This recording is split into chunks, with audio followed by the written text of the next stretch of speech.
yung uncle namin, meron silang catering service na nanalo sa bidding para mag-supply ng mga foods sa vaccination sites at sa quarantine facilities.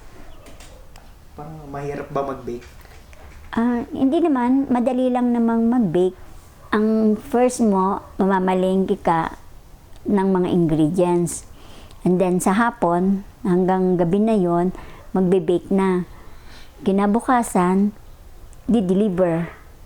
And then after ng pagka-deliver at may order ulit sila, the following day, after deliver, mamamalengke ka na ulit. Ganon.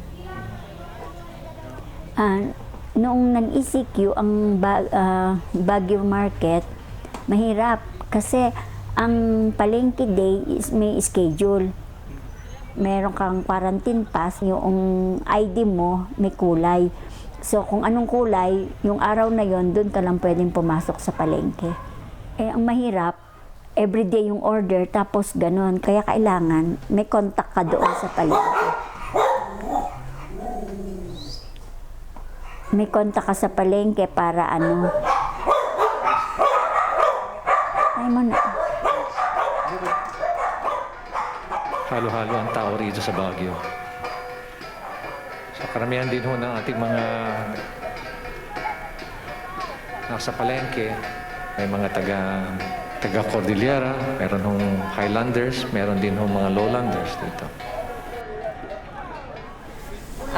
Any experience you dito yung market during the pandemic, your day start? Tapos versus... Talagang very... Nagkapsot tili lalakwan. Mahina ang bintahan namin kasi wala naman talagang mabintahan. Amuyutin natin halos idundunit milang idito. Pandemic. Agiril-rilip kami. Dito sa amin banda sa Hangar Market, ginawang exit point. Kumbaga, isang way lang na palabas. Kaya halos lahat ng mga suki, customer, nawala. Imbis na sana, yung mga taga dyan lang banda na dito aakyat, umiikot na lang sila. Nung nag-declare sila ng lockdown, that was March 16. Yung gabi ng 16, nagpalinis pa kami dito sa mga section ko. Nag-general cleaning kami. So, yun nga, dahil may virus daw. So, ang ginawa namin, bago kami, naglinis muna kami, nag-flashing kami, naglinis kami, lahat-lahat kami naglinis. Akala namin 1 week lang. So, parang masaya kami na nakapag-rest din kami kahit pa paano. Nakapag-rest kami, pero... 0 as in for 2 months. Tapos, hindi naglukat ti June, nagpapakaasi kami nga i-open me dito. Tatay di in-open me ti stall me. So, awan, tiaggatang.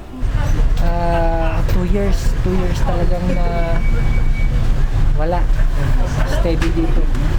Kaya kahit na pababaan kami ng presyo ng bigas dito, kasi hindi sila pumupunta sa town. Mga restaurants, dahil walang turista. Sarado mga hotels. Walang pasok, walang estudyante. Kaya wala rin. Kat awan pa tilugan. Kay lugan kat masapol nga private. Santo 1 hour and 20 minutes. Ipag na 85 kilometer.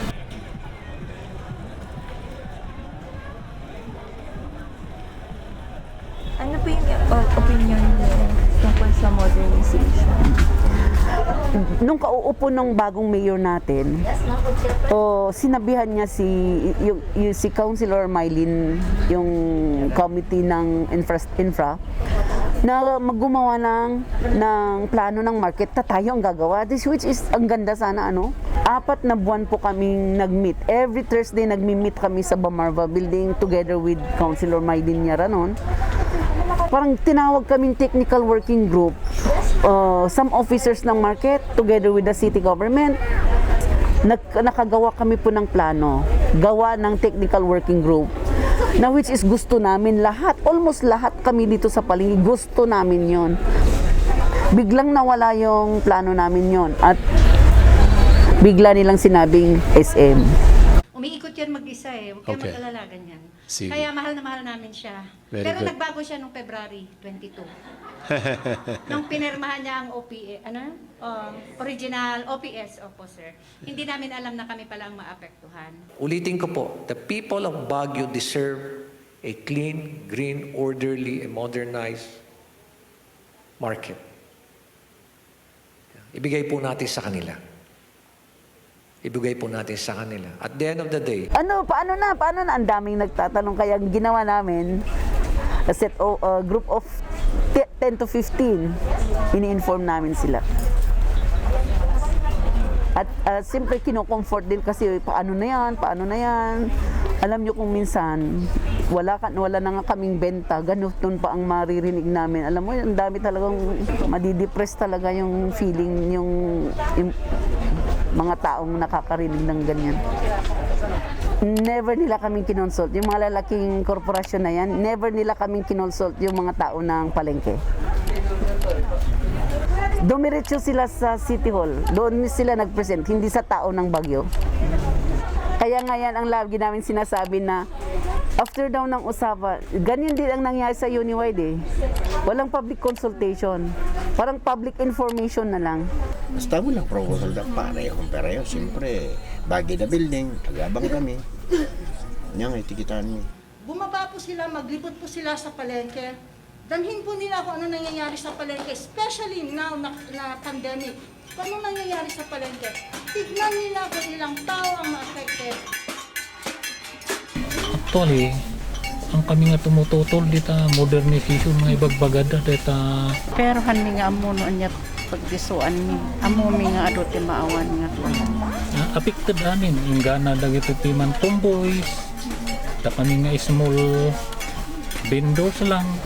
Kung ako lang sana, hindi sana rin ako pabor sa ganun. Kung ako lang Pero kung para naman siguro sa ikakabuti ng mga vendor, kung maibabalik naman yung sigla ng palengke, okay ako doon. Ever since naman ang mga taga-palengke, we are pro-development. Open-minded naman kami sa development. Sino bang ayaw maayos ang palengke? Ang ayaw lang namin, ito ang gusto kong i-clarify sa buong mundo, na ang gusto lang ng tao ng Baguio, kaming manininda dito sa market, ay huwag sana nilang gawing mall. Ore no ipangako da kanya mga ikanda kami gusto. Ang kami nga bayad. Useless. Awang kawinton. Paano yan kung wala ng strawberry dito? Nagtitinda ng strawberries, gulay, coffee. Saan sila pupunta? Hindi na dito sa Baguio, sa Trinidad na. Sana inisip nila yun. Oo. Kasi SM ulit. Sa Mabini. So ano to? Ano na to? Kayang-kaya natin, sabi niya. Hindi ba pwedeng balikan yun, sir? Kayang-kaya natin kahit walang SM. Anyway, 1909 ang Baguio. Nabuhay naman kahit walang SM. Si SM, kailan lang? 2005 yun. Di ba? Okay. Pwedeng balikan yun, Yes. sir.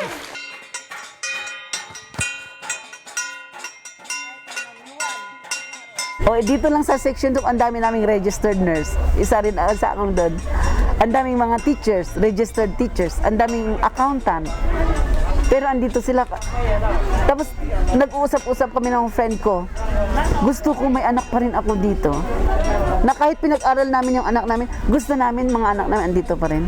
Lalo-lalo na yung nauna dito, kung gaano nabuhay yung mga nanay, tatay namin, yung kaming mga anak, mabubuhay din namin yung mga anak namin sana na hindi yung ma-develop ang palengke. Mamamatay naman kami kasi wala nang bumibili o kaya walang bumili sa amin. Lalaki nga yung building, liliit naman yung mga pwesto namin. Nasa underground pa kami, di ba? For the people of Baguio sana, yung palengke natin. At saka yung development. Ano bang ibig sabihin ng development, di ba? Ang development, hindi lang yung ma-develop yung building eh. Ma-develop din sana, dapat ito rin sana ang isang concern ng government. Ang gusto naming development is yung ma-develop ang building, ma-develop din yung kita ng mga manininda, ma-develop din yung feeling ng pupunta at mamimili sa palengke. Hindi yung ano ba yung palengking yan, ang sikip-sikip, ang dugyot-dugyot, madulas, basa. Alam mo yun, Pag ma-develop lahat ng aspeto ng pamumuhay ng bumibili, nagtitinda at ng buong Baguio. Yun ang gusto kong development. Hindi lang yung ma-develop ang building at that's it.